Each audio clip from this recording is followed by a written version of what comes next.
Műsorváltozás van, mert ma nem a Lakatos Labor című egészségügyi sorozatunk mostanra beígért adása kerül önök elé, hanem a szokásos keretek között hagyományos podcasttel jelentkezünk, mert ezekben a napokban történt valami, ami nemigen hagyott nyugodni. Egy ember történetéről, benne a sok éven át tartott büntető ügyéről és egy ítéletről szól ez a mostani podcast. Jöjjön rövid előzetes a következő beszélgetésből. Én Fenyő Jánosnak azt a módszerét vetettem meg, ahogy a Nap TV-t meg akarta szerezni. Pénz nélkül, fondorlatos módon, igaztalanul. Azt megvetettem. De utána megbékéltünk. Én hihetetlen most ebben a szövegkörnyezetben, hogy én békepárti vagyok, már olyan értelemben, hogy én a konfliktusaim vannak, de én 5 perc alatt tovább lépek. Én mindenkit a készfogásra ösztönzök, és komolyan gondolom, hogy nem lehet a sérelmeket az emberben görgetni és bosszút állni. Tehát teljesen abszurd. Rám azt mondták, nem jött elő, hogy én munkaalkoholista vagyok. És ezt vállalom. Tehát én betegesen mindig a feladatokra koncentrálok, hogy lehetett jobb naptévét csinálni, nagyobb nézettséget elérni. Nem kevesebb, mint 27 év után született jogerős bírósági ítélet Fenyő János egykori médiamágnás máig nem minden részletében felderített utcai kivégzésének ügyében. A néhány napja kihirdetett jogerős ítélet kétségtelen főszereplője, az áldozat egykori médiapiaci vetélytársa, a sokfelé elágazó karrierutat bejárt Gyárfás Tamás. Amint az már talán önök előtt is ismert, Gyárfás Tamást a bíróság jogerősen és talán végérvényesen bűnösnek nyilvánította, és 7 év börtönbüntetéssel sújtotta az 1998-ban Fenyő János ellen elkövetett merénylettel kapcsolatban. Gyárfást az ügyben eljáró hatóságok egyes képviselői, valamint a fejleményekről rendszeresen szóló sajtóbeszámolók már a kezdetek óta, mások mellett persze, lehetséges gyanúsítottként emlegették, ám ő mindvégig kitartott ártatlansága mellett. Ennek a most következő beszélgetésnek nyilvánvalóan nem lehet, és nem is az a célja, hogy minősítse a vizsgálati és a bírósági eljárást, vagy az ítéletbe foglalt következtetéseket, bár helyenként ezek szóba fognak kerülni szükségszerűen, és természetesen az sem lehet a célunk, hogy kritikátlanul egyetértsünk az elítélt álláspontjával. Mellesleg én sokkal izgalmasabbnak tartom Gyárfás Tamás személyét és személyiségét, mint egy máig tartó eseménydús korszak élő tanújáét. Ő ugyanis gyakran, ma már lassan történelminek mondható események sűrűjében, személyes kapcsolatok hálózatában, kétségtelen rengeteg munkával egyre feljebb kapaszkodva jutott el az egyszerű sportújságírástól a sportpolitika és a sportdiplomácia legmagasabb, több állami kitüntetéssel is elismert szintjéig, és lett belőle nagyhatalmú médiamogul, akit bizony a politika legfelső szintjének a közelsége sem taszított. Ez az emelkedés, majd a mostani zuhanás, úgy vélem, bőségesen nyújt elég tapasztalnivalót a közegről, amelyben mind a mai napig mi is élünk. Egy dolgot még előre kell bocsátanom, hogy mindent tudjanak. Az orvul meggyilkolt Fenyő János haláláig a barátom volt, még ha ez a barátság nem is tartott hosszabban, 5-6 igen tartalmas évnél. Mint ahogy Gyárfás Tamással is én hosszú éveken át kifejezetten jó és kiegyensúlyozott szakmai kapcsolatban voltam. És akkor következzen a beszélgetés Gyárfás Tamással, amelyet, mondhatom így már előre, nagyon kell figyelni, hogy a nevek és adatok tengeréből az összefüggéseket is megértsük.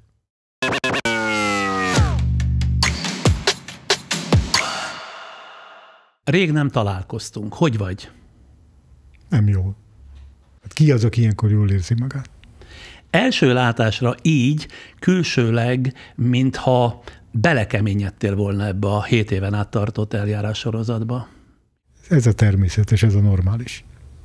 tudom, követett podcastjainket, ezért azt is tudhatod, hogy a mindenkori vendégről előzetesen életrajzi ismertetőt mondok, amelytől ezúttal sem tekintenék el. Kicsit ezúttal hosszabb lesz, de miután eseményekben gazdag életet éltél már idáig is, ezért aztán ezt részletezem most, ha megengeded, jó? 20 éves koromban kellett volna jönnöm, és akkor rövid lett volna. Gyárfás Tamás 1949-ben született, 76 éves. 56 évet késtem akkor az interjúval. Apja anyagbeszerző, anyja áruházi eladó volt, gyerekkorában szerény körülmények között egy 4-es fővárosi társbérletben éltek. 1972-ben magyar történelemszakos tanári diplomát szerzett, de ugyanabban az évben már sportújságíróként helyezkedett el a Népsport című lapnál, ahol 18 évig újságíróként dolgozott. Időközben az üzleti világ kezdte el érdekelni, többek közt a jómódú emigráns vállalkozó Bodnár György hatására. Bodnár személyében egy tőkeerős befektető tudhatott maga mellett. Magyarországon 1989-ben indult az első kereskedelmi jellegű magántelevízió, a Nap TV, ebben Gyárfás sportrovatot kívánt indítani. De mert ekkor a Nap TV a csőd szélén állt, felajánlotta, hogy rendezi anyagi hátterét, ennek folytán lett a Nap TV-ben többségi tulajdonos Gyárfás Tamás Bodnár Györggyel közösen. Időközben konfliktusai támadtak Princ Gáborral, az egykori Postabank vezetőjével és Fenyő János médiavállalkozóval, mert mindkettő meg akarta szerezni a Nap TV-t. 1990-ben a Postabank a Nap TV egyik tulajdonosa lett, aztán egy belvárosi étterem bérleti jogáért cserébe a bank kivonult a tévéből. Fenyő János az akkori médiamogul is szemet vetett a televízióra, és rövid időre meg is szerezte a Nap TV irányítását. A Gyárfás és Fenyő közti konfliktusba a nagy politika is beleszólt. 1996-ban az akkori kormányfő Horn Gyula arról győzködte Fenyőt, hogy hagyja békén a producer Gyárfást.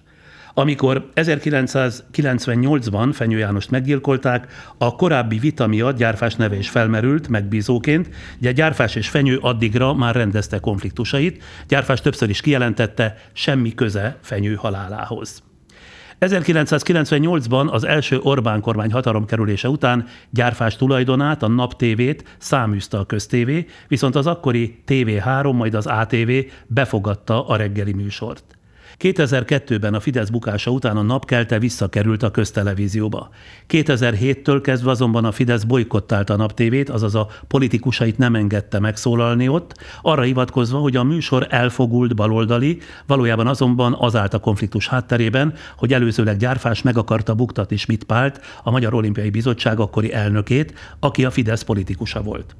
2009-ben, amikor már nyilvánvalóvá vált, hogy a következő kormányzati ciklusban megint Fidesz kormány lesz, a köztévéből ismét kirúgták a Nap TV-t. Gyárfásék ezután a Story TV-n próbálták elindítani a műsort, de 2 héttel az indulás előtt a Story TV menedzsmentje visszalépett, amely mögött többen a Fidesz nyomásgyakorlását látták. Gyárfás Tamás ettől kezdve teljes erejével az úszósportra koncentrált, ugyanis 93-tól 23 éven át a Magyar Úszó Szövetség elnöke volt. 2008-ban az Európai Úszó Szövetség a LEN alelnökévé választották, 1 évvel később pedig a Nemzetközi Úszó Szövetség a FINA végrehajtó bizottságának tagja lett. 2012-ben az Európai Úszó Szövetség gazdasági vezetőjévé léptették elő, 2013-ban pedig a Nemzetközi Úszó Szövetség alelnökévé választották.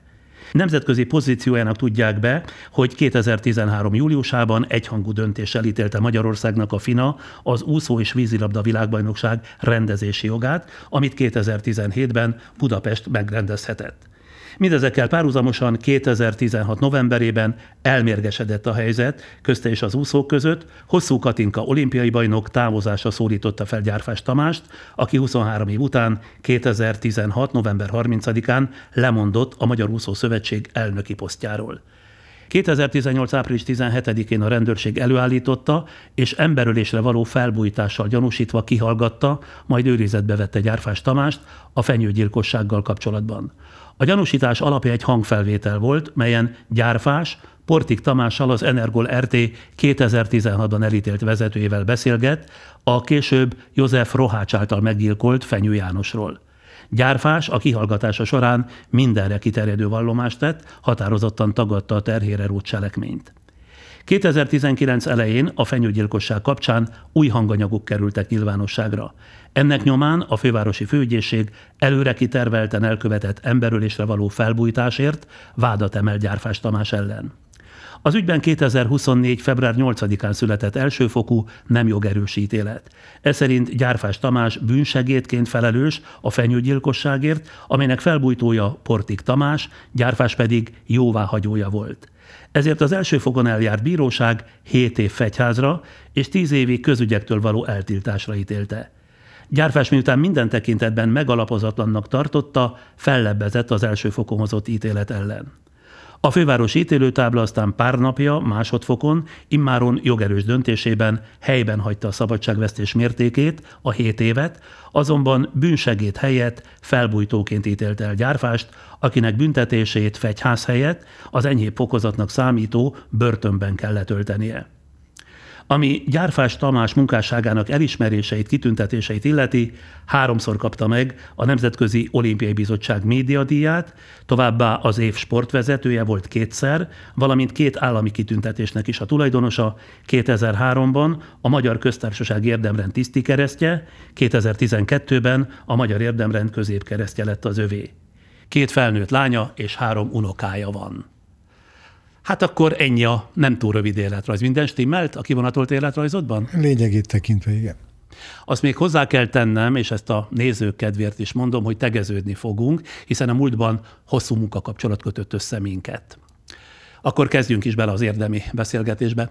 A téged ismerő emberek szerint, és ezt sok év tapasztalata nyomán magam is megerősíthetem, nehezen megrendíthető, az érzelmeit hogy mondjam, csak alig kimutató embernek ismerlek. Nagyjából ilyennek látszottál az ítélet kihirdetésekor is.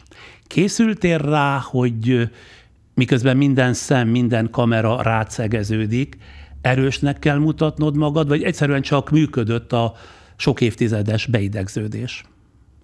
Én nem játszottam el, hogy uram, bocsánat, fegyelmezettem, hallgatom a bíró úr által elmondottakat, hanem ilyen vagyok. Hát belül megrendített, kívül nem érzem, hogy ezt meg kell osztani bárkivel, hogy mit érzek.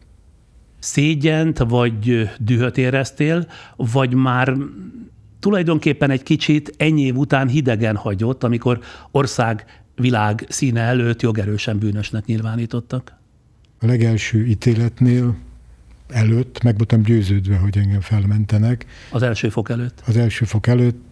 A másodfok előtt ugyanezt mondta dr. Zamecsik Péter ügyvéd, hogy nem létezik, hogy téged elítéljenek, mert kérdezte, hogy be kell csomagolni, mondta, nem kell, nem történik semmi. Majd amikor kihirdették az ítélet, az első fokút, akkor még a sajtóban meg is jelent, hogy a telefonomon babráltam, SMS-eztem, valóban így történt, mert mindenkitől búcsúztam, mert mellbevágott, mert azt hittem, hogy ült 2 rendőr, azt hiszem a közéléti rendőrségtől, 2 rendőr, és hogy elvisznek.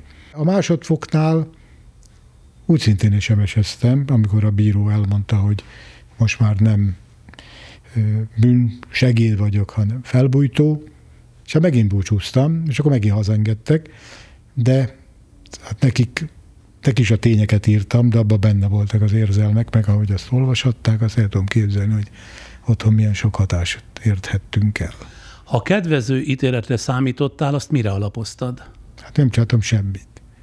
Hát aki nem öl, nem bújtat fel senki ellen senkit, aki gyűlöli az erőszakot, aki megbékélt azzal, aki elhunyt, hát akkor miért kéne feltételeznem, hogy elítélnek?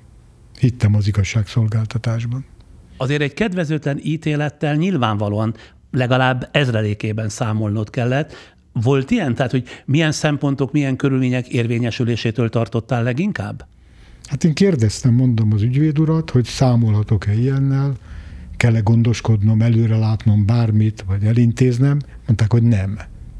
Ugye Zamecsik Péter a pályafutása során számtalan reménytelennek látszó ügyben sokszor győzedelmeskedő ügyvéd volt a te ügyvéded is, tehát már kezdettől fogva bíztatott azzal a kimenetellel, hogy föl fognak menteni? Semmi nem igazolta, a tárgyalás során sem, talán nem vallottak a tanúk.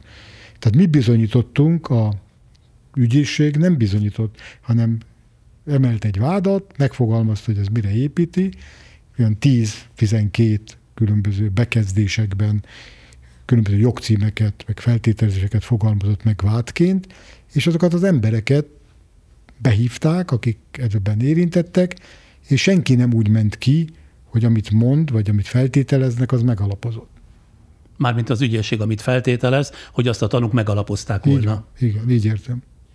Nyilván beszéltél az ügyvéddel az ítélethirdetés óta arról, hogy mi lehetett az egyértelműnek mondható kudarc oka? Nem nagyon beszéltünk. Arról beszéltünk, hogy mit lehet tenni. Tettél esetleg bármiféle szemrehányást azért, hogy valamit ő, mármint hogy az ügyvéd elrontott, mert nem az általad javasolt módon, hanem az ügyvédi gyakorlatára hivatkozva csinált, vagy éppen nem tett meg? Egyszer igen, még a tárgyalás előtt úgy éreztem, hogy ügyvéd úr írhatna egy nagyon komoly perbeszédet. Erre nem volt ideje talán, vagy azt mondta, hogy jobb, hogyha ő látja a szemekből, hogy mit kell mondani. Végül is nem írta meg, hanem rögtönzött, jól beszélt, ezt nem vitathatom, de hatástalan volt, és a szemekből nem tükröződött semmi. Az én gondom egyedül az, hangsúlyozom, nagyra értékelem, nagyon nagy tudás, ugyanaz a véleménye, hogy neked, hogy reménytelen ügyeket is megnyert, hogy mindenki hozzá fordul. Tehát én most 260, most hasból mondom, de ilyesmi számot mondott, ügye van. Na most ezt nem lehet 260 valahány ügyet egyidejűleg képviselni, hiába olyan zseniális, mint ő. És most én megkértem, beleegyeztetve persze, tehát ez természetes, dr. Báránti Pétert, hogy talán ő nem annyira elfoglalt, bár ő is nagy tekintélyű, és hozzá is sokan fordulnak, hogy most, amikor próbálkozunk, hogy netán perújítás legyen. Tehát megvannak a technikák, hogy ilyenkor mire van az embernek, majdnem reménytelen ez, de mire van joga, akkor ezt tegyék meg ketten. A Fenyő gyilkosság kivizsgálásának ügye 27 éven át több szakaszban, olykor évekig szünetelve zajlott. Ugyanakkor a te nevedet felvették az ügyben valamilyen szerepkörben gyanúsítottak listájára. A felmerült nevek között a tied mellett kardoskodott, ha jól emlékszem, a legkitartóbban Kovács Lajos, most már nyugalmazott rendőrezredes, az életellenes nyomozások egyik hazai nagysága.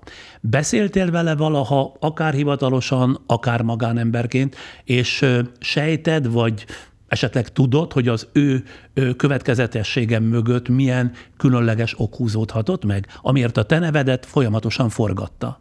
Kovács Lajosnak a pszichéjét és az egész tevékenységét nem tudom megítélni, én nem akarom őt minősíteni. Itt úgy érzem, hogy volt egy bizonyítási kényszer, hogy van egy szörnyűség, amire én magam mondtam, hogy a század egyik legnagyobb, nem egyik, hát legszörnyűbb esete, hogy a Margit körül a nyílt színen valakit szitává lőnek, és ezzel adós a rendőrség, adós az ügyészség, adós a magyar közélet, hogy ez nem derül ki, hát akkor ezt meg kell rendezni kell, és hiába 5 évenként megszűnt, mert érezték, hogy nincs bizonyíték, vagy nincs mit mondani, újra és újra visszatértek, mert így egy rendőri vezető nem hallhat meg, hogy mögötte marad egy ilyen nyitott kérdés. Soha nem hallgatott ki téged Kovács Lajos, mint ebben az ügyben nyomozó rendőr? Soha.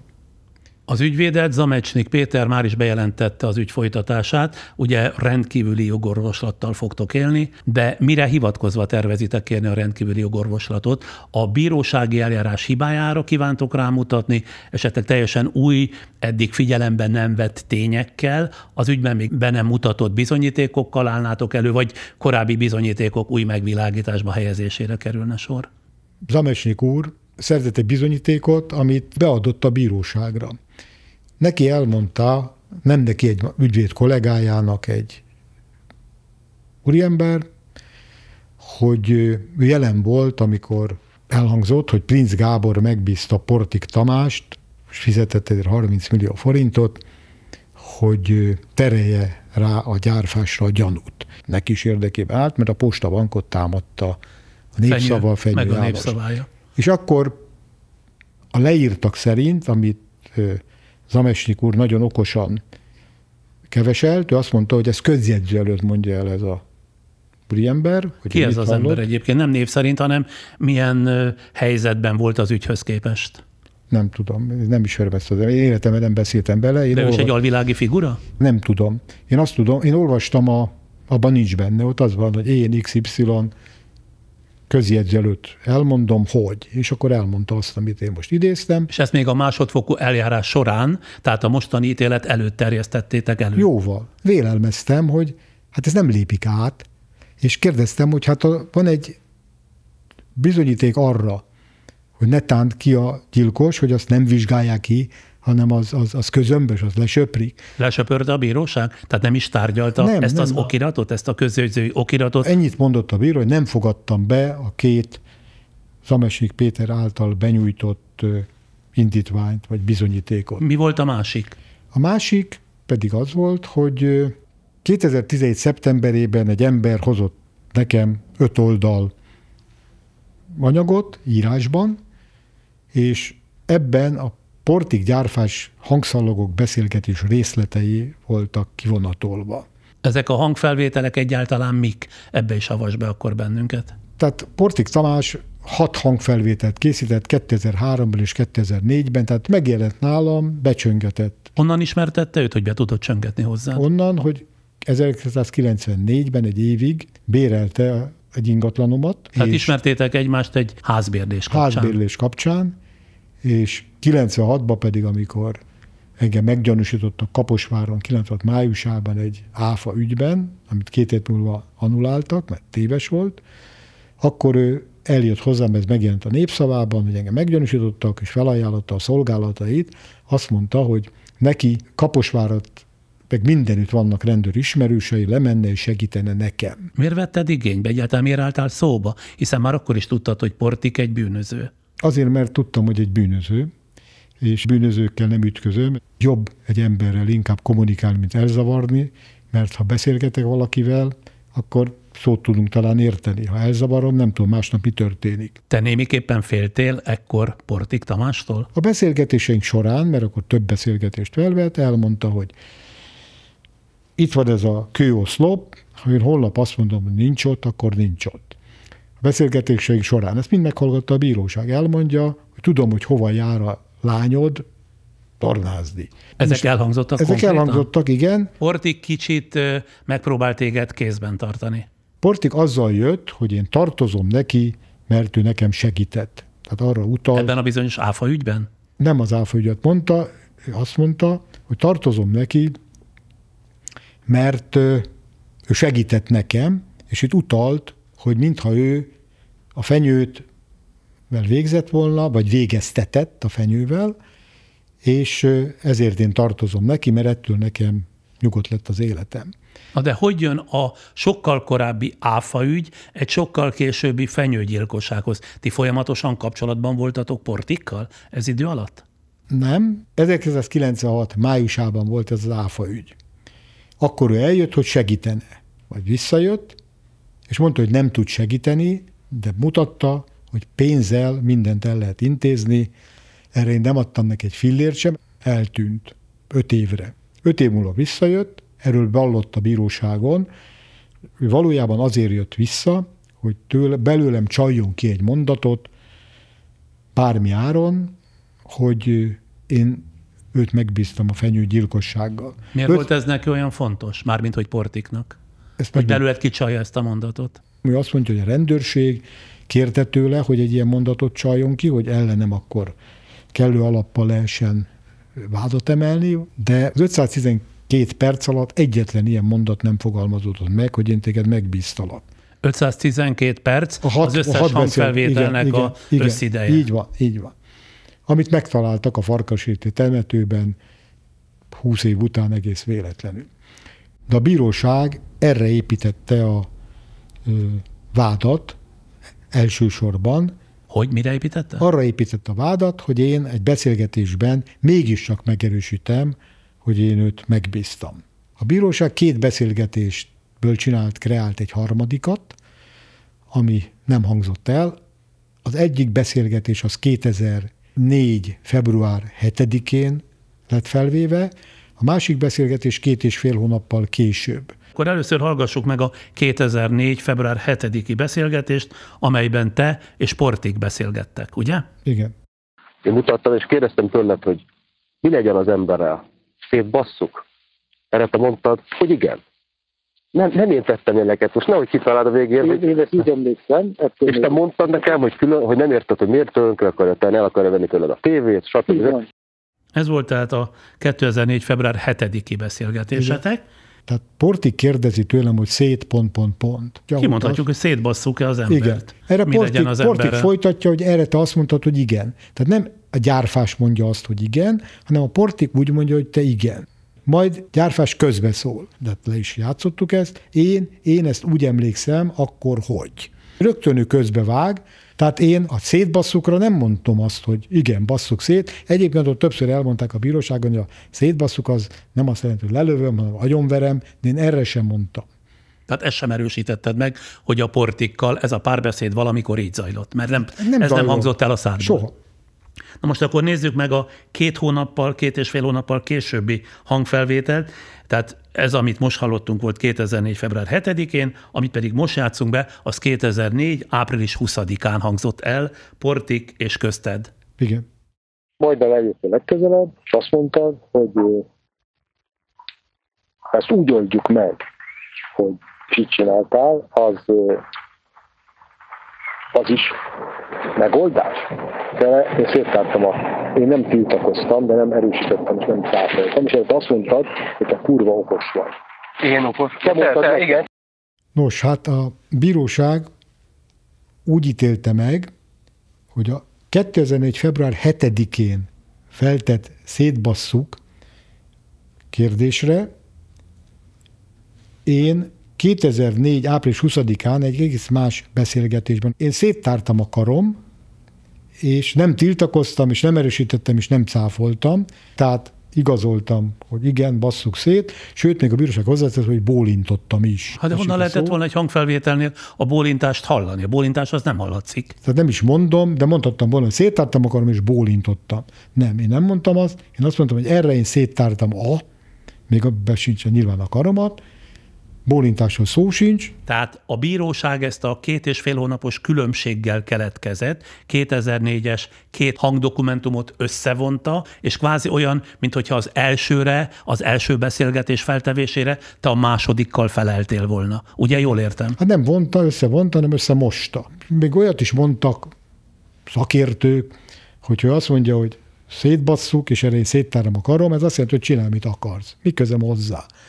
De ezzel én helyeslem és bólintok, ebből ezt a következtetést levonni, az érthetetlen. Előttem van az ítélet, így szól. A sértettet szétbasszuk-e kérdésre Gyárfás megértette, és a sértett megölésében aként egyezett bele, hogy széttette a kezét és rábólintott. Tehát voltaképpen a bíróság első fokon és másodfokon is úgy értékelte, hogy a széttárt kéz egyet jelent a jóváhagyással, magyarul, hogy Portik és annak a megbízottja lője le, ölje meg Fenyő Jánost. Így értékelt a bíróság. A szétbasszuk kérdésén széttártam a karomat, és ebből ezt a következtetést is vonják le. Ugyanakkor a büntetőeljárás szabályai szerint a minden kétséget kizáró módon nem bizonyított tényeket, már pedig ezek azért sok kétséget hagynak maguk után, nem lehet a vádlott terhére róni. Sőt, a Kuria ügyelemző csoportjának 2017-ben keltezett állásfoglalása szerint elítélni csak teljes bizonyosság, vagy a teljes bizonyossághoz közelítő bizonyítékok mentén lehet. És akkor erre hivatkozva, ezt benyújtva, erre rámutatva kéritek majd a rendkívüli jogorvoslatot? Hát erre ezt bízzuk rájuk, mert én tényleg nagy tisztelő vagyok mindkét úriembernek, vagy szakértőnek, kiváló ügyvédek, ők tudják, hogy hogyan kell megfogalmazni. De a legelején korábban kérdezted, hogy mi volt a 2 beadványunk, mert ugye mondtuk, hogy 2 adtak be, ez volt az egyik, és volt egy másik. 2017. szeptemberében, közvetlenül a világbajnokság úszó VB után, mert az augusztusban fejeződött be, megjelenik egy ember, nem ismertem soha, becsönget, és azt mondta, hogy 5 oldalt, és ha nem észszerűen reagálsz erre, abból katasztrófa lesz. Mit tartalmazott ez az 5 oldal? Ez az 5 oldal ezeknek a beszélgetéseknek a kivonatát tartalmazta, 5 oldalon ilyen idézetek voltak. Tehát ennek, amiből mi most idéztünk meg, további Portikkal zajlott tárgyalásod, beszélgetésed hangfelvételének a leírata volt. Érdekes módon ez nem volt benne. Ez nem volt benne ebben az 5 oldalban, de beszélgetés részletek voltak. Amiben csapdát akar állítani, metaforák voltak, hogy lerobbant a autód, kirúgalt a kereke, és én megoldottam a kereket. Legelőször elhárítom ezeket, hogy nem tudom, miről beszélsz, nem érthetetlen. Ezt többször elmondom, 3-szor egymás után az első beszélgetésben, és aztán ő nem adta fel, ő küzdő típus, folytatta ezt egyébként fel is vetették, hogy miért nem zavartam el, erről már beszéltem, mert tartottam attól. Ezt akarom is kérdezni, miért tartottál folyamatos kapcsolatot Portik Tamással? Ez az egy nem világos. Továbbra is azért, mert tartottál tőle, hogy megfenyeget, hogy a gyerekeidet esetleg veszélybe sodrod, vagy a családtagjaidat? Igen. Igen? Igen. Hát inkább kimegyek egy emberrel, beszélek 40 percet, 30 percet, mint hogy kitegyem magam annak, hogy milyen következményekkel jár, ha azt mondom, hogy tűnés. Te ilyen ijedős alkat vagy? Hát nem ilyen a te karaktered, Tamás. Tehát nincs tapasztalatom a bűnözőkkel, és így cselekedtem, ezt most megbánást tanúsíthatok. Sőt, azt is kérdezték, hogy tudtam-e, hogy Portik Tamás felvette a beszélgetéseket, mert én azért hárítottam el, hogy nem tudom, miről beszélsz, soha nem mondom, hogy így történt, mert tudtam, hogy felveszi a beszélgetéseket. De te tudtad ezt? Dehogy tudtam. De ez az ember, aki hozzád hozta ezt az 5 oldalas kivonatot, ez Portik embere volt? Tudom én? Tehát fogalmam nincs. Nem mondta meg, hogy kinek Nem az kérdezted embere. meg, hogy honnan szerezte meg ezt a leíratot? Nem, én azt mondtam, hogy vigye a rendőrségre. Én rövidre zártam, illetve több volt ez a beszélgetés, mert azt mondtam, mert sötét volt, mert ez este felé jött, hogy bevihetem-e a Világosba, és elolvasom. Bementem, és lefénymásoltam azonnal a feleségemmel együtt, és én vittem be a rendőrségre ezt az 5 oldalt. Tehát lefénymásoltad, és másnap bevitted a rendőrségre? Nem másnap, jóval később, de bevittem, és akkor behoztak nekem 100 fotót, vagy még többet, egy hatalmas mennyiségű képet. Ki tudom-e keresni azt az embert, aki ott volt nálam? Én egyre rámutattam, hogy ez az, és ezt odaadtam. Mi több, kiment a rendőr a szobából, ez egy alezredes volt, aki a képkiválasztásnál jelen volt, és én galád módon megfordítottam a képet, és rá volt írva, hogy K. Imrich. Tehát én tudtam a nevet. Innen már tudtam. A feleségem a másik szobában ugyanúgy megkapta ezt a dossziét. Ott a rendőrségem? Tehát a sok képet, és ő is kiválasztott egy képet, csodák csodájára ugyanezt az embert. Tőled függetlenül? Tőlem függetlenül. Igen. Azt mondod, hogy a kerítésnél beszélgettetek. A feleséget honnan látta ezt az embert? Magyarán tehát ugyanazt a szemét ismertétek föl. Igen.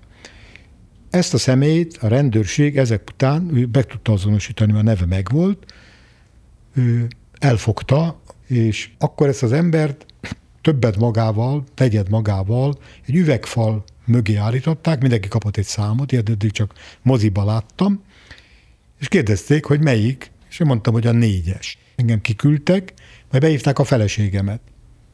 Ott átszámozták az embereket, és a feleségem is ugyanerre az emberre mutatott rá, hogy ő volt nálunk. A következő történés az volt, hogy engem letartóztattak, és 2 napig benn voltam a Enedinek a cellájában. Tehát ezután, a felismerés után téged pár nappal később tartóztatnak le? Igen.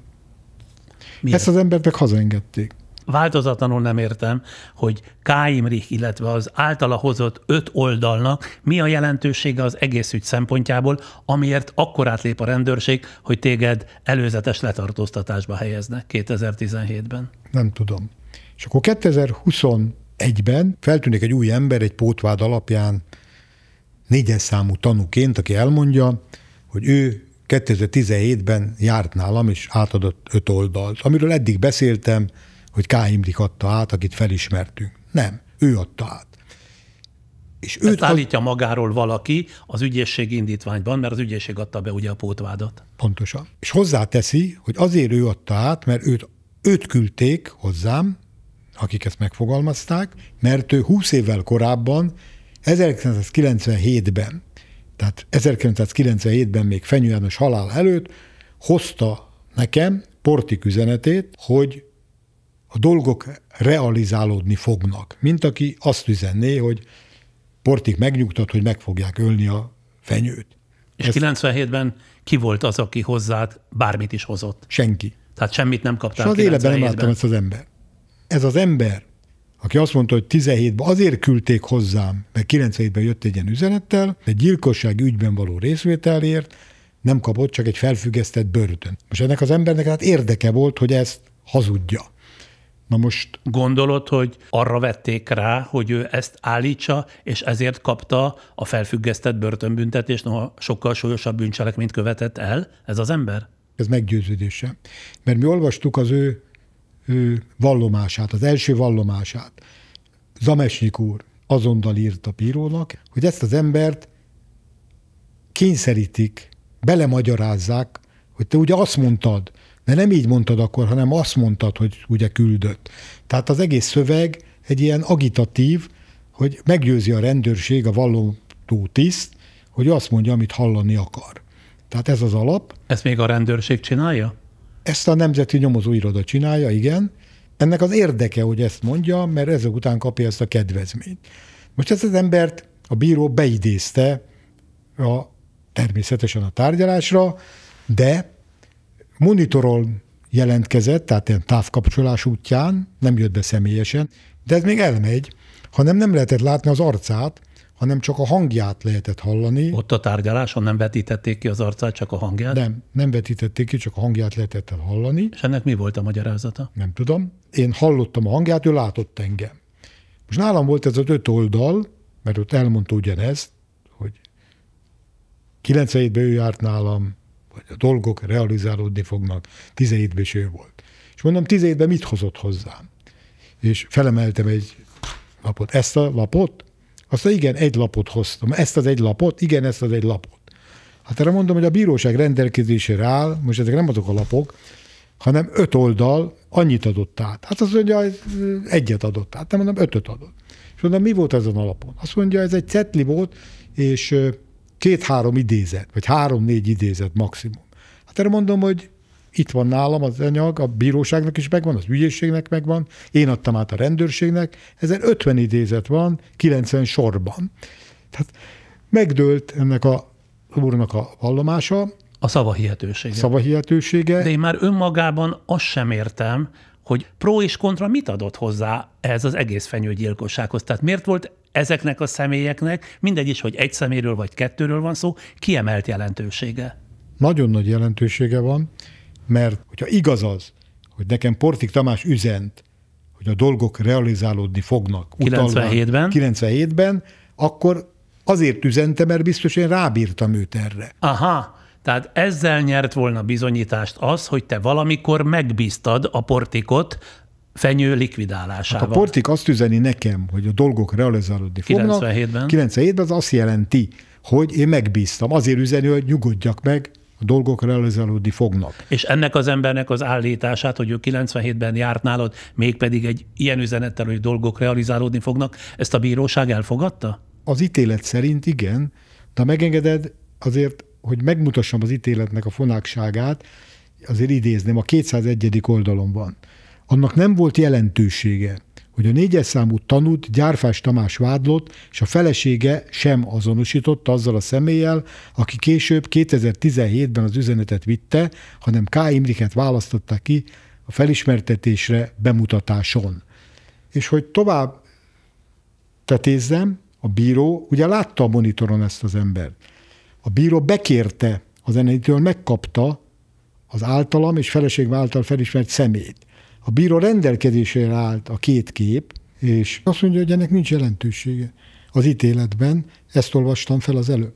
Miközben ez egy alapvető bizonyító erővel bíró különbség. Erre mondta azt a másodfokú bíróság bírója, hogy ezt nem fogadja be. Tehát bizonyságot kap, hogy 1997-ben én nem kaptam üzenetet Portik Tamástól, hogy a dolgok realizálódni fognak, amiben a bíróság azt érte alatta, hogy azt üzeni, hogy megölik a fenyőt. Hiába mondja azt, hogy azért küldték el 2017-ben, azért őt küldték hozzám, mert ő már ismert engem régről.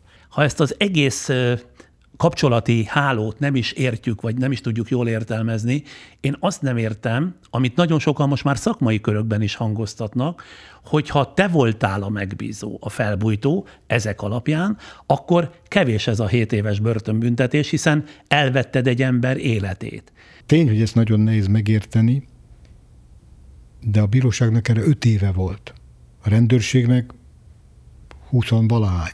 Hát akkor annyi idő alatt ezt pontosítani lehet. Tehát most a jogerős ítélet szerint a fenyőgyilkosságnak 2 felbujtója van. Te, aki a vád szerint, illetve most már az ítélet szerint felbujtottad Portikot, és Portik a másik felbujtó, aki pedig felbujtotta a gyilkost, József Rohácsot. Igen. Az ítéletet kommentáló Magyar György tekintélyes ügyvéd szavaival élve, ha ég egy tűz, mondta ő a minap a rádióban, azt nem lehet újra meggyújtani. És milyen igaz. Tehát nem lehet 2 felbujtója az ügynek. Akkor neked vagy életfogytiglanit kellett volna kapni, vagy büntetés nélkül, bizonyítottság hiányában ad abszurdum, elengedni ebből az ügyből. Egyszer s mindenkorra, nem? Hát én csak az utóbbiban hiszek. Én az elsőt nem tudom analizálni, mert azt nem értem. Az nincs alátámasztva. Hát az ítéletből idézettek önmagukért beszélnek. Hát egy ember sorsáról van szó. Hogy lehet mondani azt, hogy annak nincs jelentőség, hogy ki volt nálam? Hogy lehet azt mondani, hogy én széttártam a karomat? És az elég ahhoz, hogy egy gyilkosságra rávegyél valakit. De nem tártam szét. Akárhogy is, a szabályok szerint a peruítási kérelem nem halasztó hatályú, ugye, mint tudjuk, a börtönbe néhány héten belül be kell vonulnod. Azt tudod már, hogy pontosan hová? Nem. Majd értesítenek. Az újsághírek szerint az életéből 12 évet rács mögött töltött Tasnádi Péter néhány napja azt nyilatkozta a sajtónak, hogy te nemrégiben érdeklődtél nála arról, hogy milyen a börtönélet, mire számíts, mit vigyél magaddal, hogyan viselkedjél. Ez igaz? Igen. Olyanokkal kell fordulnom, akinek tapasztalata van, hogy mit lehet ott csinálni. Hát, hogy mosod ki a ruhádat, hogy mondják, hogy a legnagyobb beszélj a WC, hogy fertőzött, hogy a cellába jobb, ha kimész, vagy jobb, ha benn maradsz. Tasnádi azt mondta nekem, jó szándékkal, hogy jobb, ha zárva van, mert ha majd szembe jön valaki, mit lehet tudni, hogy mit követel, mert ha nem teljesíted, akkor az mivel jár. Vagy hogy 5 kilós csomagot lehet kapni egy hónapban, 30x50 centis a doboz, hogy abban mit lehet betenni, hogy hol lehet ilyet vásárolni, mennyi pénzből lehet vásárolni, 150 000 forint. Vagy ha engedélyeztetik, akkor lehet televízió, vihetek televíziót, de megvan a mérete, hogy ő elmondta, hogy neki volt még kis hűtőszekrénye is. Ezek nagyon nagy dolgok. Hogy kell kérelmet benyújtani, kivel kell a nevelőt, mert nagyon alázatosan kell viselkedni, mert az sok mindenben dönt. Tehát az ember ilyenkor tehetetlen, most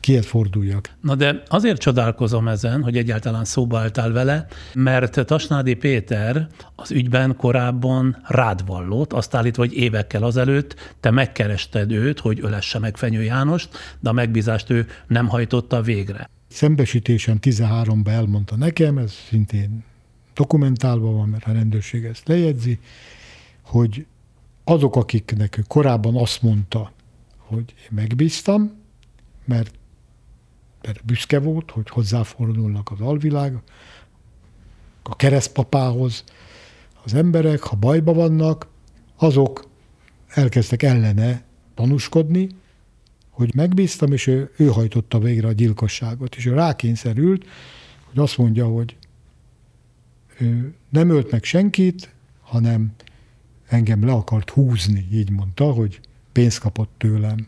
Na de hát azért már megbocsáss. Szóval valaki téged a gyilkossággal való felbujtással vagy megbízással vádol meg, és te utána fölhívod őt, hogy börtöntanácsokat kérjél tőle? Nem, ez egy folyamat. Tasnádi Péter hol mellettem érvel, hol ellenem. Ő esküszik, hogy én nem vagyok ebben benne, ő tudja, ismer, stb.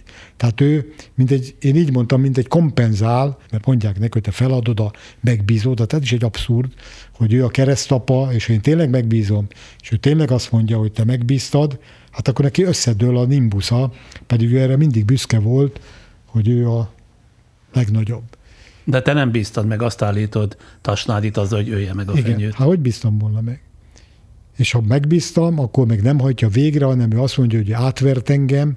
Szóval ez nem Tasnádi. 30 millió forintot még kapott is tőled, legalábbis az egyik újságcikkben vallomásként ez szerepel. Hogy mik vannak az újságcikkben, azt hagyd ne minősítsem. Na de ezt mondta, vagy nem mondta Tasnádi, hogy 30 millió forintot kapott? Nem, azt mondja, hogy 2x6-ot kapott, azt mondta, ami nem igaz, és 2004-ben, amikor kijött a börtönből, akkor azt mondta, hogy kössünk egy közös üzletet, tegyek be 60 milliót, mondta nagyvonalán, ő meg beviszi a házát. És én mondtam, hogy én nem kötök veled üzletet. Milyen üzletet akart kötni? Hogy még egy vállalkozót, mert ő lerongyolódott, őnek nincs semmije, és én akkor valóban adtam neki pénzt azért, mert ő több 100 milliót hozott a Nap TV-ben, meg korábban a sportlapokban, hirdetés gyanánt.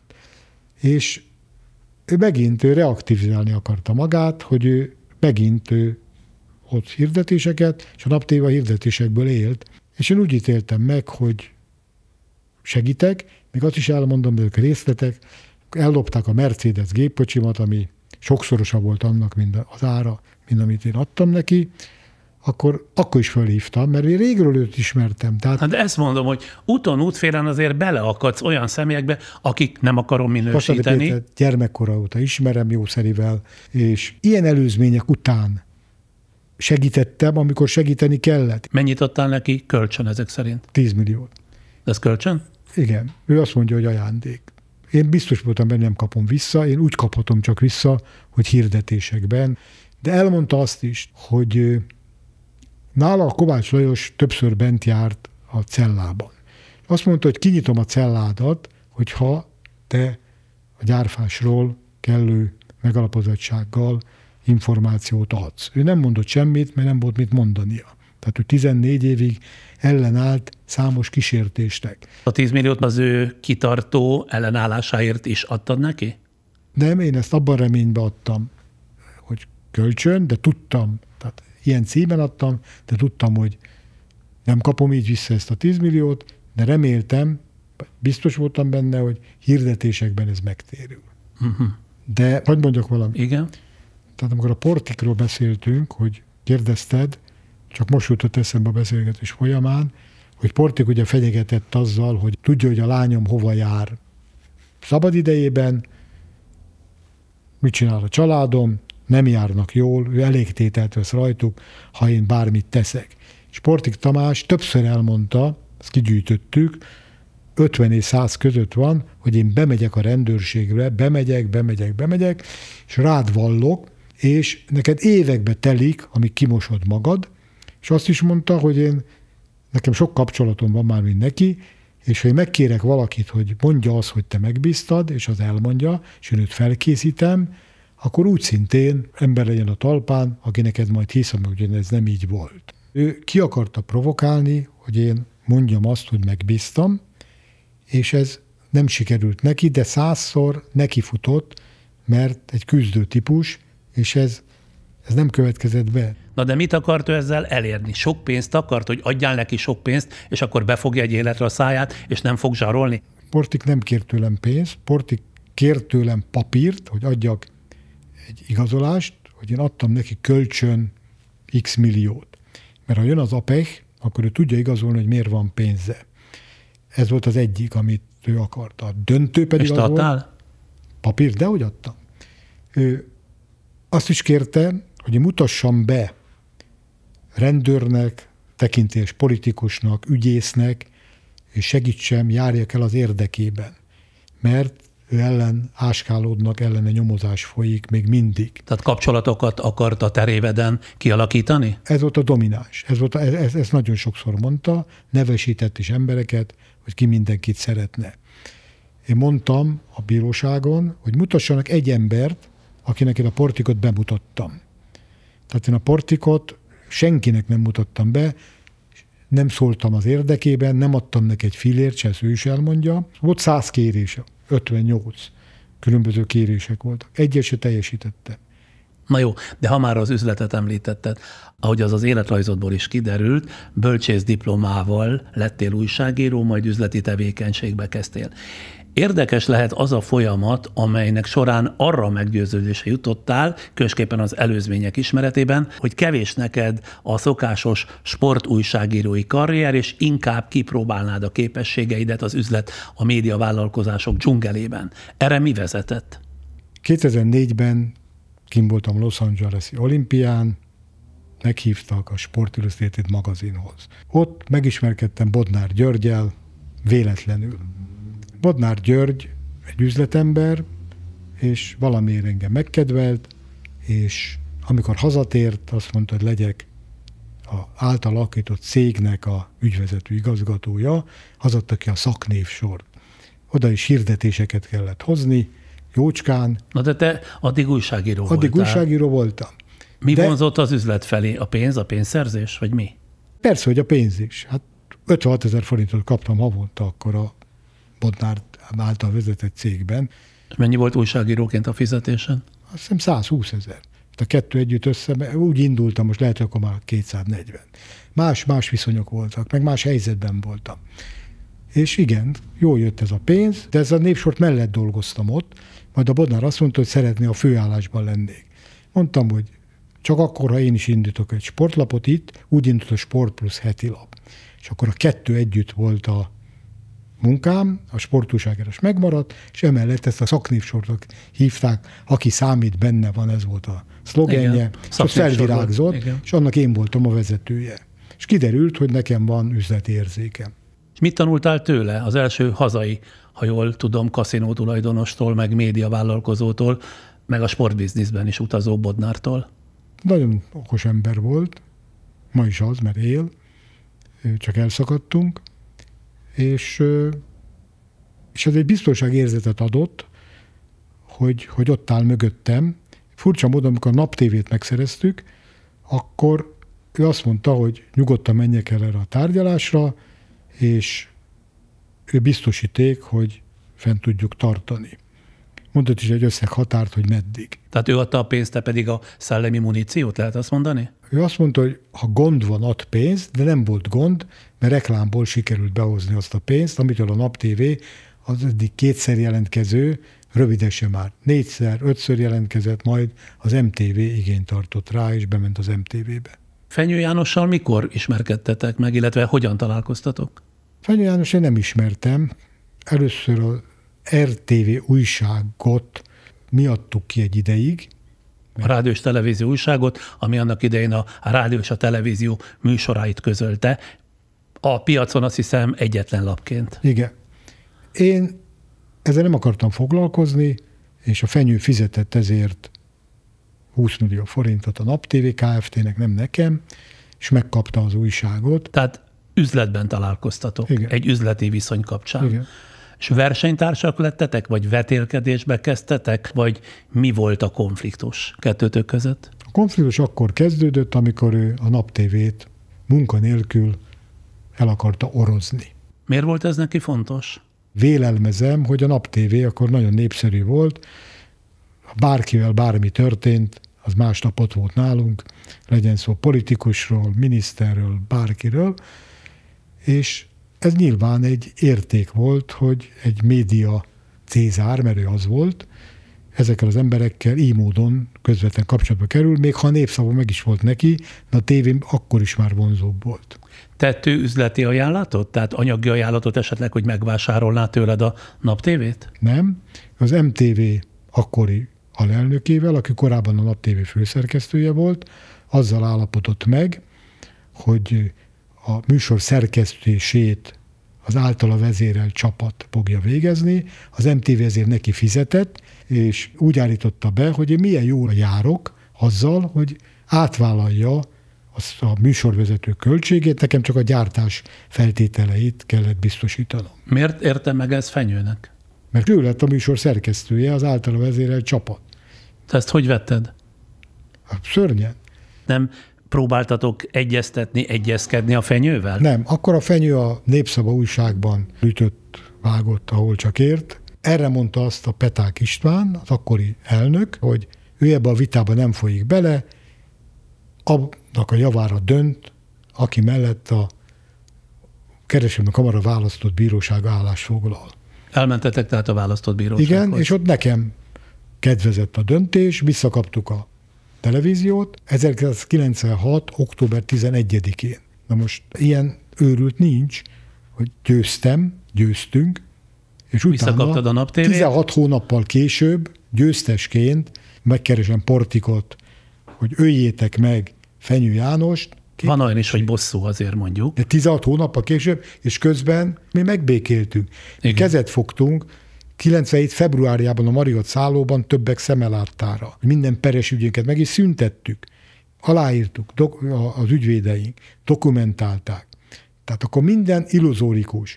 Hát és akkor ehhez képest másfél évvel később lövik le. Ha én nem vagyok elmebeteg, hát akkor hogy mehetek bele egy ilyen zsákutcába?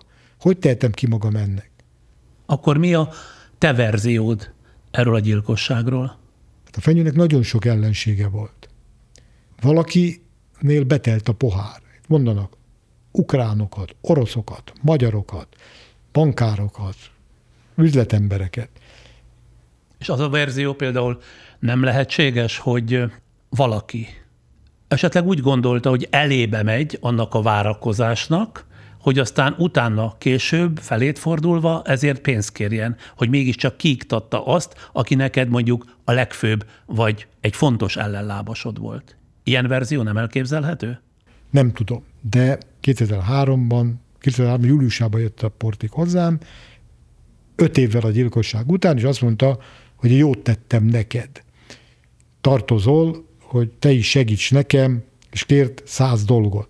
Semmit nem teljesítettem, senki nem tud rá példát mondani, hogy bármiben eljártam volna, vagy adtam volna neki bármit. Ettől függetlenül is lehet az a verzió, amit én mondok. Hogy valaki elébe megy, adott esetben Portik elébe megy a te óhajodnak, és úgy gondolja, hogy jót tesz azzal, hogyha likvidáltatja Fenyőt, mert egyszer csak neked benyújthatja a számlát. Ez a példa is azt mutatja, hogy azért oda ment 5 évvel később hozzád, hogy ő jót tett neked, tehát fizes, vagy valamilyen módon kompenzáld ezt. Én erről azt hallottam, hogy aki megölte a Fenyőt, vegyük azt, hogy ez Portik, de én nem tudom, tényleg nem tudom, most nem a félelem mondatja, hogy majd basszút állnak rajtam, nekem nincs bizonyosságom. Többekhez eljárt. Ki? A Portik. Tehát nem csak hozzám, elment Princ Gáborhoz, elment másokhoz. Többször elmondja, hogy a Princtől ő kapott pénzt rendszeresen. Rajta volt ez a Postabank speciális VIP listáján, ott is kapott 10 milliót. De mit mondod, hogy miért? Miért támogatta Portikot Princ Gábor? Szívlelte. Így mondta, tehát nem bontotta ki, de ő nagyon jóba volt a Princcel. Ezt tudja a bíróság is. De a bíróság, amikor az én ügyvédem, Zamesnikó többször elmondta, hogy hát a Princ Gábori többször megfogalmazódik, akkor azt mondta a bíró, hogy a vád tárgya Gyárfás Tamás bűnössége. A vádiratban az ügyészség Princ Gábor figyelme nem terjed ki. Talán nem is terjedhet, hiszen nem él. Visszatérve Fenyő Jánosra, te mit tartottál Fenyőről, illetve az ő képességeiről? Egy kiváló kvalitás volt. Más kérdés, hogy a módszerei hozzám képest, ha én mondtam, hogy majrés voltam, meg üzleti érdekeim voltak, de én a videókazettákat nem másoltam le. Hát olyan merész ügyleteket csinált, a marcibányi lőteret hogy szerezte meg, hogy a Népszavát hogy vette meg, a Nőklapját, tehát millió történetet tudok Fenyőről, ami az ő ügyvédi háttérrel, mert egy egyedi jogi háttere volt, végrehajtott, és milliárdokra tett szert. Te megvetetted az ő módszereit? Én Fenyő Jánosnak azt a módszerét vetettem meg, ahogy a Nap TV-t meg akarta szerezni. Pénz nélkül, fondorlatos módon, igaztalanul. Azt megvetettem, de utána megbékéltünk. Én hihetetlen most ebben a szövegkörnyezetben, hogy én békepárti vagyok, már olyan értelemben, hogy én a konfliktusaim vannak, de én 5 perc alatt tovább lépek. Én mindenkit a készfogásra ösztönzök, és komolyan gondolom, hogy nem lehet a sérelmeket az emberben görgetni és bosszút állni. Tehát teljesen abszurd. Rám azt mondták, nem jött elő, hogy én munkaalkoholista vagyok. És ezt vállalom. Tehát én betegesen mindig a feladatokra koncentrálok, hogy lehetett jobb naptévét csinálni, nagyobb nézettséget elérni. Az viszont, ha már említetted, köztudott, hogy a korabeli politikához te is, de Fenyő János is elsősorban a szocialista párt, kisebb részben a szabaddemokraták vadvizein próbáltatok evezni. Mi sem bizonyítja ezt jobban, mint hogy a Fenyővel való konfliktusotok egy pontján maga Horn Gyula, szocialista pártelnök, akkori miniszterelnök vállalkozott békéltető misszióra. Miként tudott benneteket Horn párbeszédre késztetni?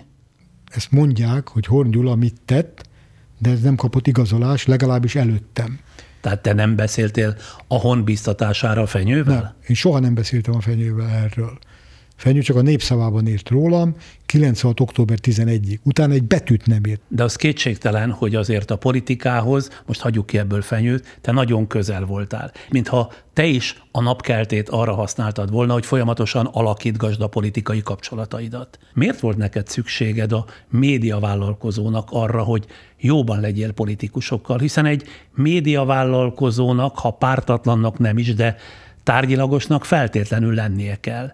Márpedig a napkeltében mindenfajta politikus, minden rangú, minden rendű politikus előfordult, ott folyamatosan azt tartotta a fáma, hogy azért ott alakítgatod a kapcsolatokat politikusok között, tehát neked ez egyfajta ilyen terep is volt, hogy bizonyos érdekek mentén politikusokat rávegyél erre vagy arra. Egy médiavállalkozó ezt megengedheti magának? Én mindenkivel próbáltam, és szerintem sikerült is egy tisztességes emberi kapcsolatot építeni, mert nekem meggyőződésem, hogy a politikusokkal kommunikálni kell, a politikusok velem kommunikáltak, hát ők zárkózhatnak el, nem én. Na de neked ez nem lett volna dolgod. Volt a műsornak főszerkesztője, volt műsorvezetője, asszisztense, tehát ritkán van az, hogy a tulajdonos egyébként jelen van, ha csak nem fűződik hozzá különösebb érdeke. Én éjjel-nappal ott voltam. Tehát én 3 óra 20-kor keltem, és 5:50-kor ott voltam, addig pedig gyűjtöttem az információkat. És záráskor mentem el, tehát én ennek betege voltam, és nem tudok másképp dolgozni. Anyagi érdeke ez nem kötött? Írták az újságok éppen ennek az ügynek a kapcsán, hogy te a politikai kapcsolatokat azért is alakítottad úgy, hogy alakítottad, mert különböző minisztériális helyekről támogatást kapott a Nap TV. Hát voltak sorozatok, hogy mit tudom én, de az fel volt tüntetve, hogy a környezetvédelem, mit tudom én, támogatásával. Az MTV engem többet vizsgált, mint bármely műsort, mert Fenyő János is feljelentett, nem kis indulattal, és ezt mind kivizsgálták. Tehát, hogyha én megsértettem volna, akkor kirúgnak, akkor felelősségre vonnak. Tehát ezeket határozottan visszautasított. Nem. Plusz pénzek folytak be a te kapcsolataid, politikai kapcsolataid révén.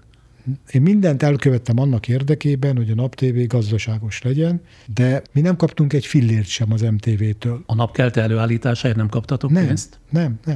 És mindent mi fizettünk, gyártástól a műsorvezetőig, a technikát, egyebeket, és ami a bevétel volt, az lehetett a fedezet. Tehát ezek pedig reklámokból, illetve reklámriportokból álltak már, hogy a bevételi források. Szponzorációból, ami legális volt, mert az MTV ezt levizsgálta. Mi több nekünk a reklámbevétel felét egy hosszú időszakon át, nagyon hosszú időszakon át le kellett adni az MTV-nek. Tehát mi fizettünk az MTV-nek. Azért, hogy műsort készíthessetek? Ez Nári Gábor vezette be, ő is tudott, hosszú ideig elnök volt, és a bevétel feléből kellett ezt fedezni, és annak ellenére, hogy az MTV veszteséges volt, és azt ki kellett egészíteni, mi meg kifizettünk mindenkit, a fele pénzt leadtuk, és mégis nyereségesek lettünk. De alapvetően baloldali bekötésű volt a Nap TV, nem? Ezzel szemben, mondom én, megvannak a kimutatások, azt se idézem, hogy hány fideszes volt, és hány MSZP-s. És a Fidesz javára volt többség. Csak a Fidesz ügyesen tette a dolgát. Milyen értelemben? Hát azzal, hogy 2006-ban arra való hivatkozással, hogy mi baloldaliak vagyunk, ugye nem jött be, mert a Nap TV-nek a legnagyobb erénye az volt, hogy kérdezett. Tehát te azt mondod, hogy ez egy kiegyensúlyozott tájékoztatási fórum volt a Napkelte? Én azt mondom, hogy az adatok szerint, milyen adatok szerint?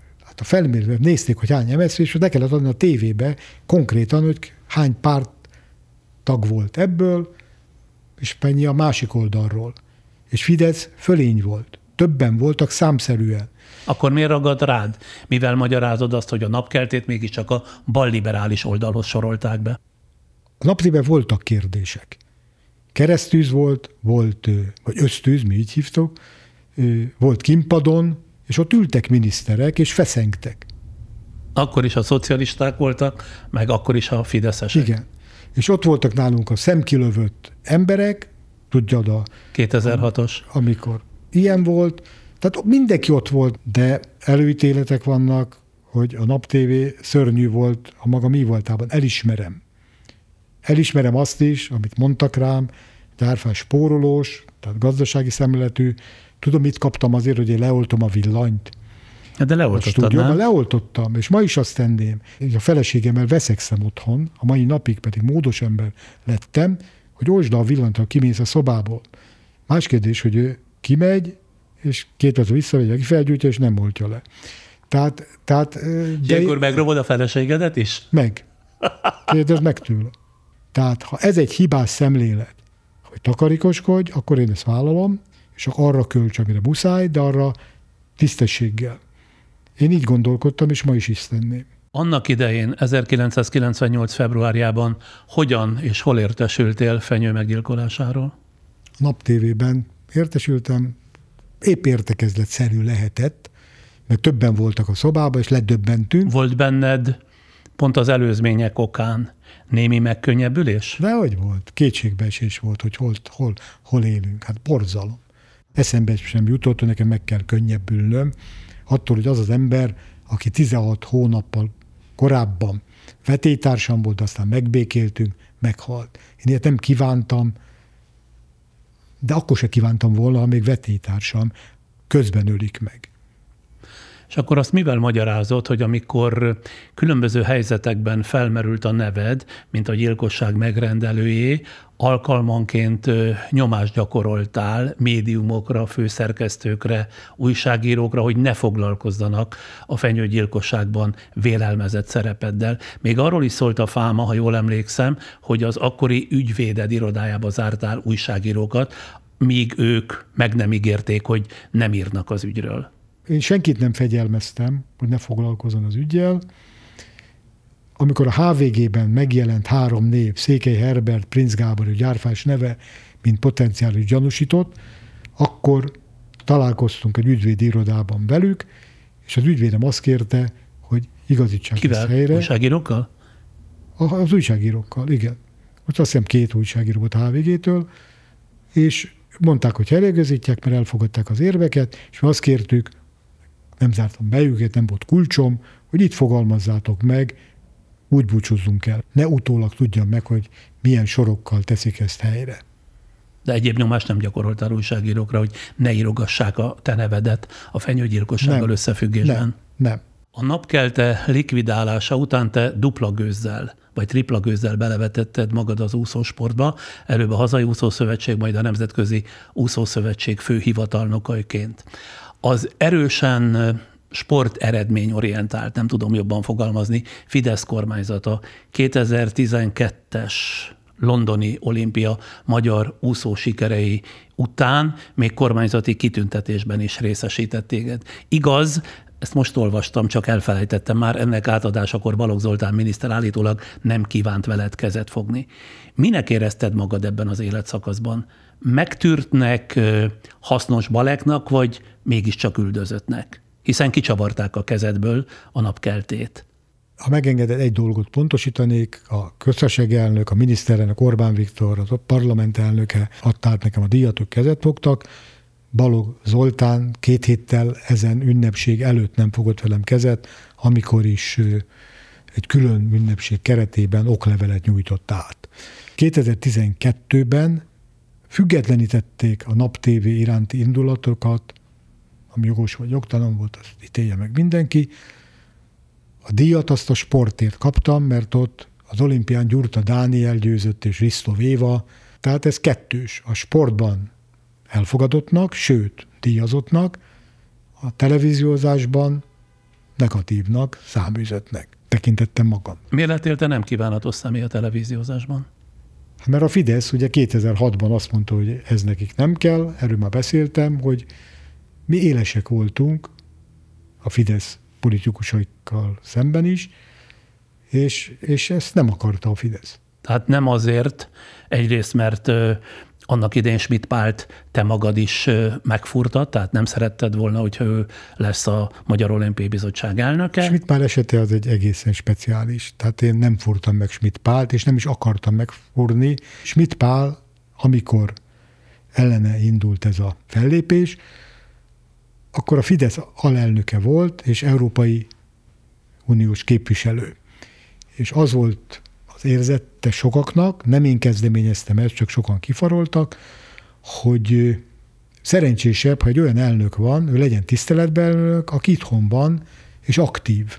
A Magyar Olimpiai Bizottság élén. De ezt a Fidesz másképp értékelte, de én a Schmidt Pál ellen nem akartam olyat tenni, hogy őt megbuktatom. Na most külső szemlélőként mégis úgy tűnhetett, volt, ami volt, de végül mégiscsak keblére ölelt a rezsim. Többször előfordultál, meg gyakran fotózkodtál Orbán Viktor társaságában. Te úgy értékelted, hogy a formalitásokon túl ez egy személyes jó viszony vele, Orbánnal? Igen. Ő ezt érzékeltette, hogy becsüli az én tevékenységem sportban. 13-ban én javasoltam, hogy pályázzunk a VB-re. 1 perc alatt pozitív fogadtatása volt ennek. Megnyertük a 21-es VB-t, de mivel visszalépett a 17-es rendező, emiatt 17-ben lett megrendezve. De minden jele az mutatott arra, hogy megkülönböztetett pozitív figyelemet tanúsított irántam a sportbeli tevékenységem alapján. Na most 2016-ban történik valami, mert több kiemelten kedvezményezett sztárúszó, Hosszú Katinkával az élen mégiscsak megpucsolt, amelynek hatására 23 év után végül is lemondtál az Úszószövetség elnöki székéről. Az úszóknak ez az akciója akkor legalábbis látszatra eléggé indokolatlannak tűnt, hiszen sem jobb, sem rosszabb elnök nem lettél, mint voltál előtte 23 évig. Nem gondolod, hogy ez a puccs előkészítette a terepet a következő évben elkezdődött büntető ügyednek? Nem ez a processzus tekinthető a végkezdetének? Hosszú Katinka Rióban az olimpián 3-szoros olimpiai bajnok, ami csodálatos. Orbán Viktor ott volt, és előtte tárgyaltunk közösen a FINA vezetéssel, de utána leült a Shane Tusuppal és Hosszú Katinkával, az első sorban ott a medence szélén előttem van, többször felnéztek, és érzékeltem, hogy valami nagyon rossz. És Katinka, rólad van szó, hármójuk között. Igen. És ők az én fejemet kérték, mert nyilván azt mondta neki miniszterelnök úr, hogy most azt kérsz, amit akarsz. Erre nincs bizonyságom, ez érzésem. És akkor kaptam olyan impulzust, hogy jobb, ha félreállok. Tehát szólt valaki, hogy inkább mondjál le? Maradjunk annyiba, hogy kaptam olyan impulzust. De Katinka miért haragudott ennyire rád? Miért akart mindenáron megszabadulni tőled? Nem Katinka volt az igazi szellem, hanem az edzője. Tusup? Az akkori férje. Az akkori férje. A stílusa, a hangvétele az erősen vitatható volt, de fantasztikus, mit hozott ki Katinkából. Ezt meg kell hajolni, hogy ez bámulatos volt. És Katinka utazott, mert mindenhova hívták, és kérte, hogy szövetség is támogassa, kérte, hogy a gyúrójának is fizessük a költségeit. És én azt mondtam, lehet, hogy bután, hogy hát a gyúrót miért nem te fizeted, annyi pénzt keresel ezekre a világkupákon, mert akkor pénzdíjasok voltak, hogy hát legalább a gyúrót ne. Majdnem egy órát beszéltünk telefonon, szerintem a Tusup gyújtotta fel, mert ez nem volt akkora ügy. Most Kerény Imre, aki ugye a Madách Színház rendezője volt, naptévében gyakran járt, és ő mondta nekem, hogy jó szándékkal, hogy ő megtanulta, és nekem is tudnom kellett volna, hogy a primadonnának mindig igaza van. És én ezt nem vettem figyelembe, felajánlott neki 14 millió támogatást. többi úszó is kapott, állást én szereztem neki, szponzort is próbáltam meg, volt, hogy sikerült is, Katinkának. És a gyúrónál én kicsinyes voltam, de nem tudok kibújni a bőrömből. Ez a kettős, Tussup és Katinka mindenki fölé nőtt, de én nem akartam megkülönböztetett bánásmódot. Tehát összesen ennyiről volt szó, amért az a hadjárat utána megindult ellened. Igen, igen. Na de azért oda még visszacsatlakoznék, hogy valaki vagy valakik sugallmazták, hogy mondjál le, és ezt te megtetted, tehát lemondtál. Ezt csak azért hozom szóba nyomatékkal még egyszer, mert 2017-ben, amikor Mészáros Lőrinc, az ország autodidakta milliárdosa, úgy hír lett, hogy igencsak méltányos áron megvette tőled a Nap TV ingatlanait közös megegyezéssel. Ez szép csendben, békésen zajlott le ez az ügylet. Az akkori hírek szerint ezzel fizette ki téged az úszószövetségi elnöki pozícióból való lemondásodért. Ezt soha senki nem mondta. Mészáros úr sem. Én nem kérdeztem, hogy téged ösztökélnek. Tehát ő az utcáról bejött, és egyszerűen szemet vetett a te ingatlanodra. ingatlanodra. Telefonon a képviselője, hogy érdeklődés van, nyitott vagyok-e? Mondtam, hogy igen, mert a Nap TV akkor kihasználatlan volt. És akkor személyesen is eljött a Mészáros úr, én odaadtam neki 2 értékbecslést, mert volt, és ő az alacsonyabb értékbecslést fölött fizetett, de kevesebbet, mint a második. De te ezt nem tekintetted egyfajta fizetségnek azért, hogy szép csendben kivonultál a Magyar Úszószövetségből? Hát átfutott bennem, de ennek nem kaptam a megerősítését, és én úgy érzem, hogy egy tisztességes áron megkaptam, és annál szörnyű nem lett volna, mintha ez az enyészet rabja ez az épület. Ez az mert éppen el akartad adni, és ahol jött a Mészáros Lőrinc, azt mondod igen, ezzel. Igen. Mióta ebben a büntetőügyben te vádlott lettél, azt mondd meg kérlek, hogy hogyan cserélődött le és változott meg az egykori környezeted? Milyen számban távolodtak el tőled az egykori kollégák, barátok, ismerősök? Én nem közeledtem úgy, mint korábban, mert korábban nyitott voltam, de tény, hogy ilyenkor óvatosabbak az emberrel, de úgy igazán nem érzékeltem. Tehát akik nekem barátaim, vagy a szeretteim, vagy a családom, hát ott nem éreztem felhangot. Konkrétan nem ért olyan csalódás, ami nagyon melbevágott?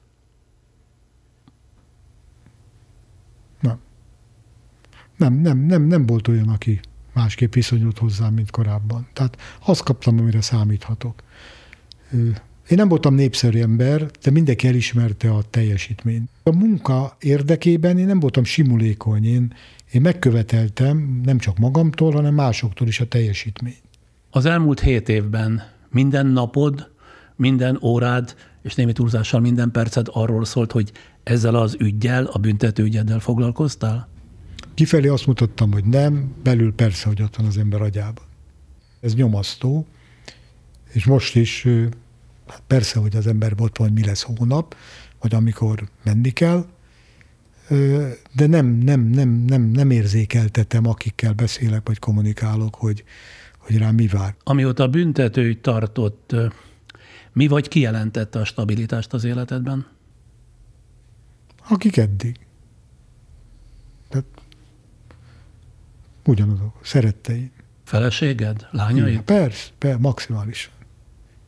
Őket mennyire viselte meg ez az egész herceurca? Nagyon, de ők is próbálnak erőt mutatni. Bocsánat, most érzékenyültem el először, érzem. És az egészséged? Nem tudom, hát vannak bajaim, mint ebben a korban mindenkinek. Hány éves vagy most? 76? Igen. Tehát hadd ne soroljam fel, hogy milyen panaszokkal kell megküzdeni, hogy ez abból fakad, hogy emészted magad belül, ezt ki tudja.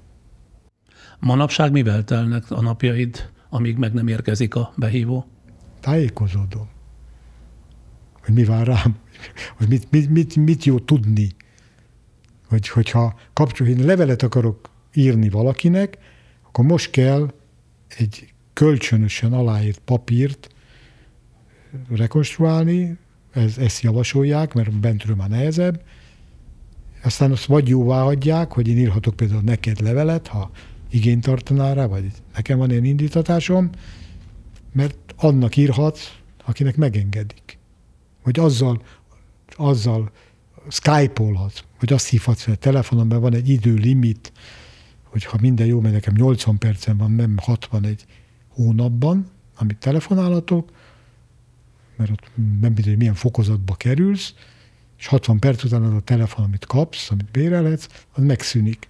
1 perceket lehet telefonálni, vagy 2, mert akkor minden napra jut 2 perced, mert egyszer beszélsz 10, akkor már csak 50 van, vagy 70. De én nyugodtan mondod ezeket. Hát ez vérlázító, és levegőt nem kapok, de most csapkodjam az asztalt, vagy szitkozódjak, vagy szidjam a bírói ítéletet. Mit érek vele? Tehát egy barátom mondta, hogy meghozza a bíró az ítéletet, és közli a kuncsaftal, hogy ez hány év. A vádlott felcsattan, hogy hát van igazság.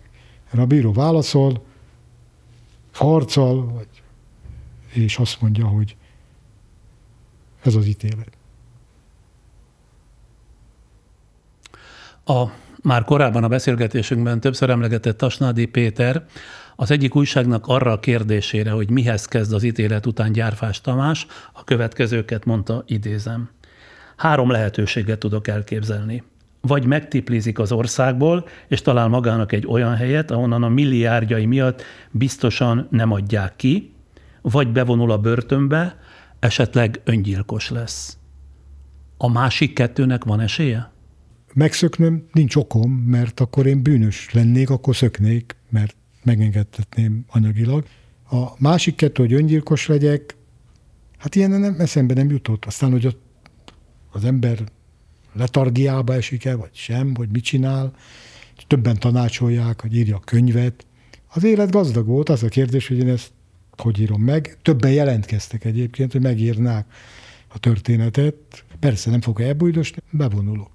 Össze vagy már csomagolva? Igen. Mit tudom én, mikor küldik az értesítés? Bár azt mondja az ügyvédem, hogy minimum 10 nappal előtte elküldik, mert utazhatsz most külföldre is. Tehát, hogy én uram, bocsánat, most nem akarok, el akarnék menni világvége, Dubajba, bárhova.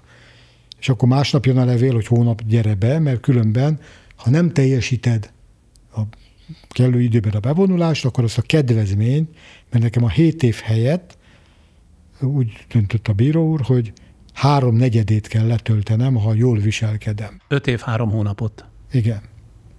És hát ez félelmetesen sok.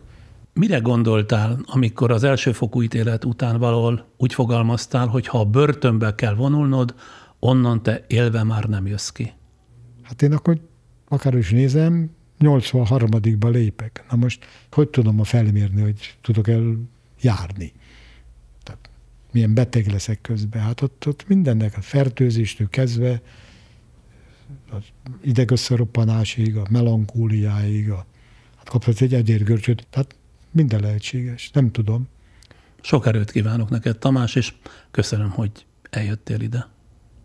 Köszönöm, hogy meghallgattál.